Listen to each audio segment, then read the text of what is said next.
This is how I got one of my songs to be the official theme song for the 2025 St. Maarten Heineken Regatta.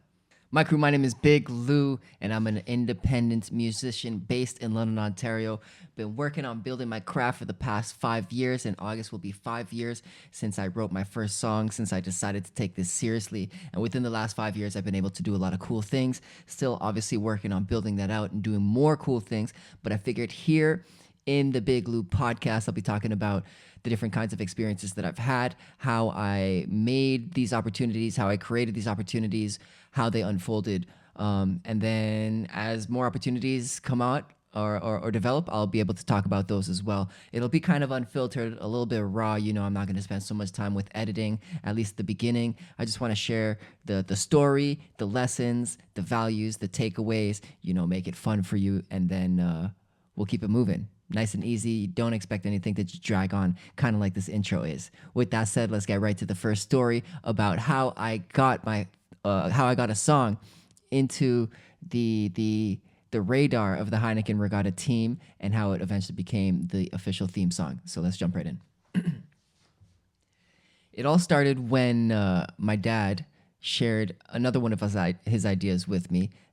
He's one of those guys that has a whole bunch of ideas, more than he can act on himself. So he shares them from time to time, and some of them are great, some of them not so great, as ideas are, but it's important to communicate them and then do what you will with them. But this idea I really enjoyed. He says, hey, it's the 45th annual Heineken Regatta next year, and in its entire history, I'm not so sure that there's ever been a theme song associated to it.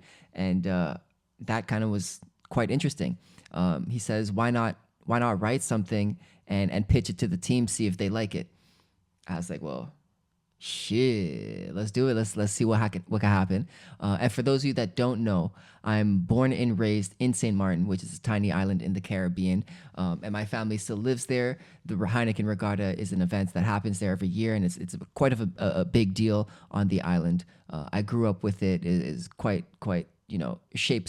shapes a lot of the things that happen around the island, especially in March. So he suggested that I write a theme song for it. And I left St. Maarten when I was 15 to come to Canada for school and all that kind of stuff. So I kind of removed myself involuntarily from that world. So when I would go back sometimes for March break, I'd be able to attend the activities, the Heineken Regatta activities, but less and less, more so as I grew into my adulthood. And so pitching this song was almost, or writing the song, I should say, was almost like reminiscence of all the different kinds of experiences that I may have lived personally or vicariously through others over my youth. And I just wanted to channel all of that energy there to amplify what is, at least in my perspective, the Heineken Regatta with energy in regards to energy. So that's ultimately what the inspiration was for the song. And so now I needed to find the music for it. I went on BeatStars. This is a pretty dope story as well. BeatStars, if you're not familiar, check out BeatStars. That's where you can get a lot of music. You can definitely find other beats from different people themselves. But for this project, I went on to BeatStars and I searched like Caribbean hip hop. I don't really remember the specific search that I looked for, but I typed that in, Caribbean hip hop or something. And I came across a couple of beats. I narrowed it down and I found two beats that I really, really liked. Coincidentally, they were from the same producer. Now, I didn't do much research on the producer at the time, but I just noticed that they were from the same producer. And before I bought anything, I wrote out the lyrics. I practiced the melody, I practiced the delivery, and I made a video to see, what it was, what it could grow into before investing. Because, as independent artists, you got to be smart with your investments. You know what I'm saying? And so I wrote what is now Island Man.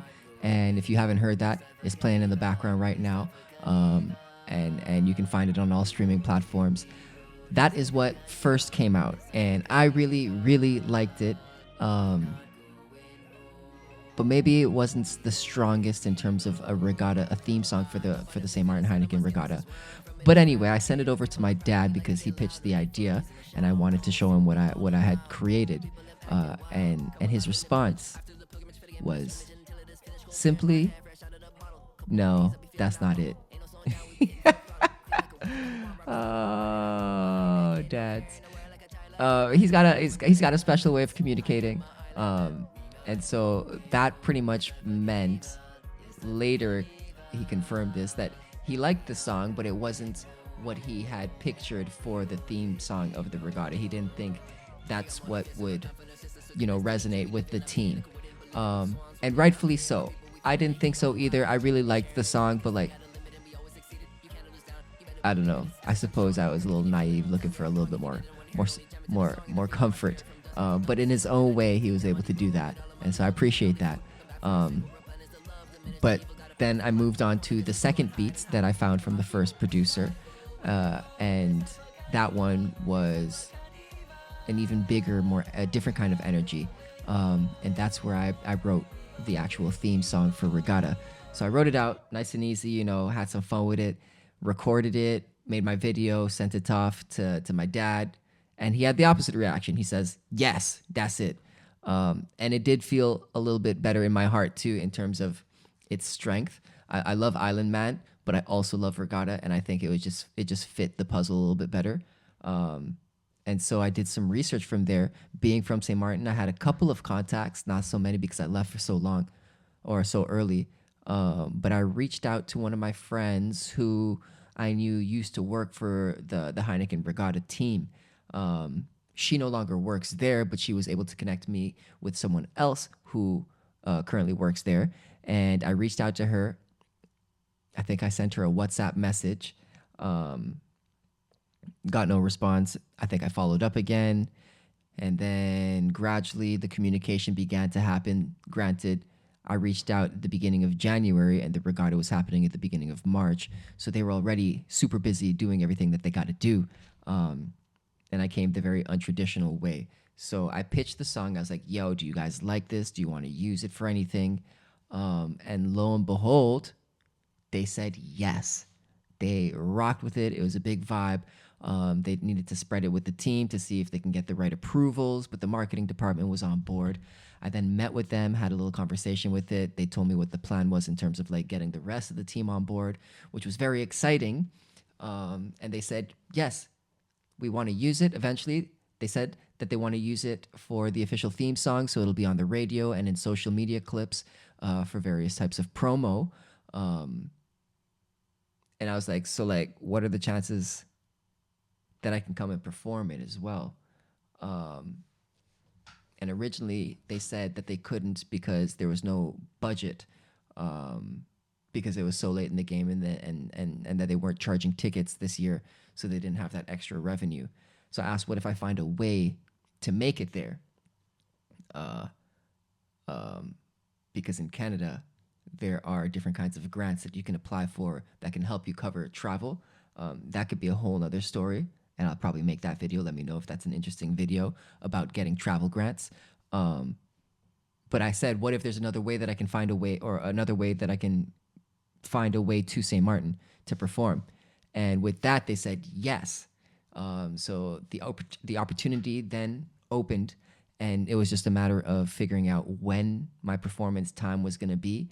And I don't know, the universe all came together, and they managed to slip me in right after the award show. There were two other artists that performed cover songs, and then I was able to perform my set before Orange Grove, and then the legendary Whalers. They were able to close the nights and the entire event. It was an incredible experience. And I'll tell you a little bit more about that in, I suppose, the next episode, which will be the performance element of the Heineken Regatta. This is more so just the theme song and the story of getting there.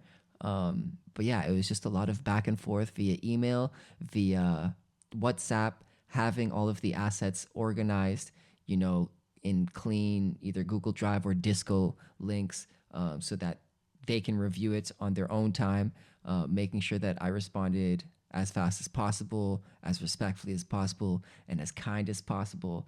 And like, I don't know. I think the moral of this story is if you don't reach out and try a thing, it's for sure not gonna happen. So I'm just grateful that it panned out the way that it did. Of course, things could have gone even better, but things could have gone a lot worse as well.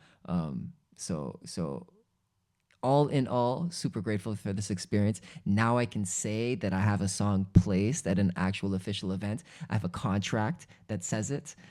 So I have a goal actually this year to get 3 sync placements. And I think this loosely qualifies as one sync placement, despite there not being an actual physical exchange of money. I did place the song in a radio ad. So, bow. That's dope. And I've got video evidence of it as well. Super pumped with all this with this whole experience. If you enjoyed this story, or if you want to hear any more of these kinds of stories, let me know. I'm trying to be just kind of an open book. This is almost like a video log diary for myself slash other interested musicians that are trying to level up their game. And we're gonna have some fun with it. We're gonna have some fun with it. Until the next episode, my name is Big Lou. This is the Big Lou podcast. I'm going to try and figure out a better outro. But for now, peace.